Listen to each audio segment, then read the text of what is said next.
پرانے وقتوں کی بات ہے کہ کسی زمانے میں ایک سرسبز و شاداب گاؤں تھا۔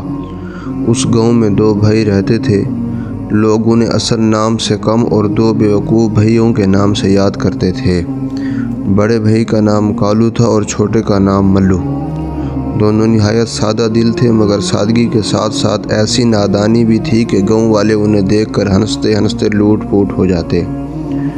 وہ برے دل کے نہیں، کسی کا نقصان نہیں چاہتے تھے، مگر عقل کا استعمال کرنا انہوں نے سیکھا ہی نہیں تھا۔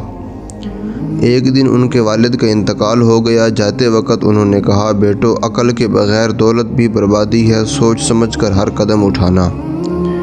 وراثت میں ان دونوں بھائیوں کو ایک چھوٹا سا کھیت، ایک پرانا گھر اور 10 سونے کے سکے ملے۔ والد کی نصیحت سن کر دونوں نے سر ہلایا، مگر نصیحت دل میں اتری نہیں۔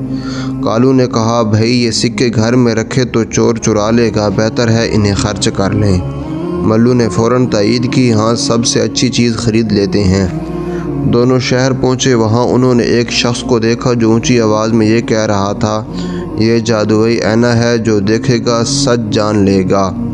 دونوں بھائی ایک دوسرے کو دیکھ کر خوش ہو گئے، ہمیں تو سچ جاننے کی ہی ضرورت ہے۔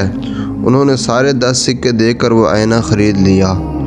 گھر آ کر آئینہ دیکھا، آئینے میں صرف ان کی اپنی شکل نظر آئی۔ ملو بولا، شاید آئینہ ابھی سچ نہیں بتا رہا، وقت آنے پر بتا دے گا۔ کچھ دن بعد پیسے ختم ہو گئے، کھانے کو کچھ نہ رہا، کھیت میں صرف ایک بکری تھی۔ ملو نے کہا، بکری کو بیچ دیتے ہیں، پھر عائش کی طرح رہیں گے۔ کالو نے کہا، نہیں، بکری دودھ دیتی ہے، اسے کھلا دیتے ہیں۔ دونوں بکری کو لے کر بازار گئے۔ ایک چالاک تاجر نے کہا، یہ بکری تو بولتی ہے، میں تمہیں اس کے بدلے میں ایک تھیلی دوں گا۔ تھیلی میں کیا تھا؟ صرف اور صرف ریت تھی۔ گھر آ کر جب تھیلی کھولی تو ملو بولا، شاید یہ سونے کی ریت ہو۔ رات بھر چھانتے رہے، پھر کچھ نہ ملا۔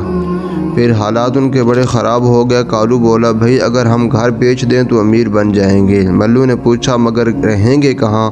کالو بولا، یہ تو بعد میں سوچ لیں گے۔